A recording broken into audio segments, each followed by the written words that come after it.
So what do you think, like what is the optimal criteria or what is the minimum criteria to get a fellowship? यार minimum criteria तो आपके पास masters होना चाहिए, ठीक है।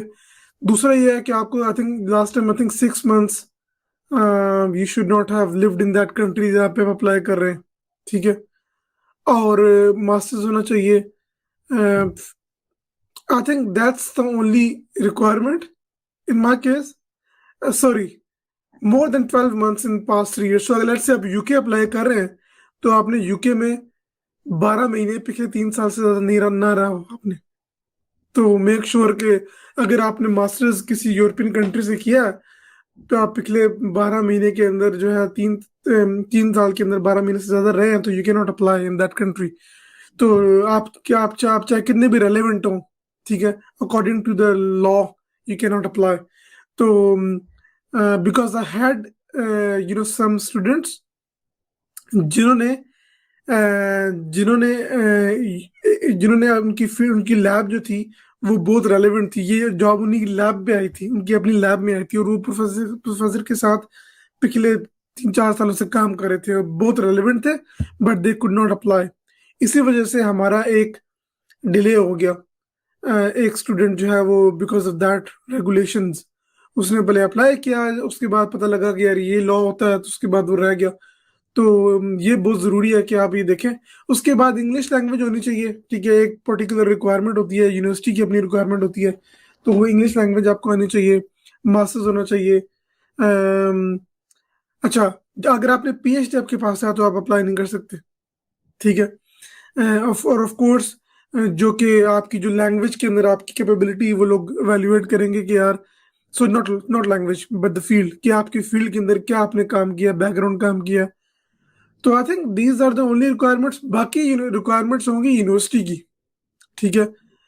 तो एक तो मैरी क्यूरी की ये दो लॉज हैं, ठीक है, और बाकी यूनिवर्सिटी की जो आप रिक्वायरमेंट होती है जो कि मतलब आई थिंक सेम ही होती है ऑलमोस्ट। लैंग्वेज की शायद आगे पीछे ऊपर नीचे हो, but that's only requirement I think. Agree. I think the minimum requirement जैसे आपने बताया मास्टर्स डिग्री है, उसके बाद तो सिंपल आपका जो है वो रेलेवेंट रिसर्च एक्सपीरियंस और आपकी इंग्लिश रिक्वायरमेंट है, बेसिकली ये तीन चीजें हैं सच। और कोई इनको एक्सपीरियंस नहीं चाहिए कि आपने कंपनी में 5 साल काम किया हो या आपका इतना एक्सपीरियंस हो, डजंट रियली मैटर।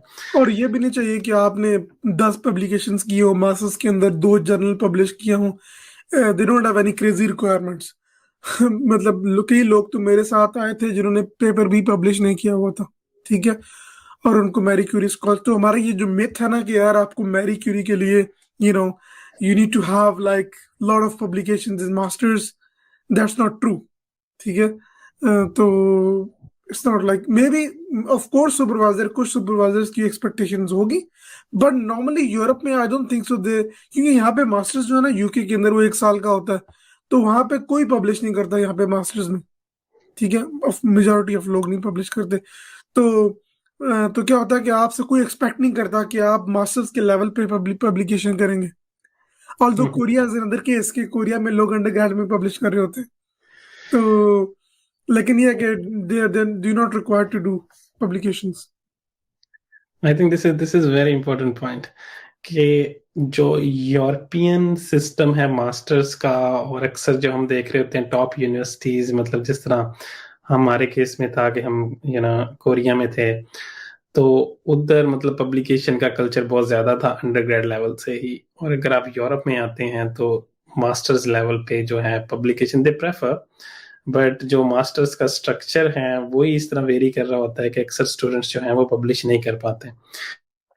तो they don't like you will publish at master level, so that's their mindset. Is very very important point. अगर आप पीएचडी के लिए जा रहे हैं और अगर आपकी मास्टर्स में कोई पब्लिकेशन नहीं है, दैट्स ओके, टोटली फाइन।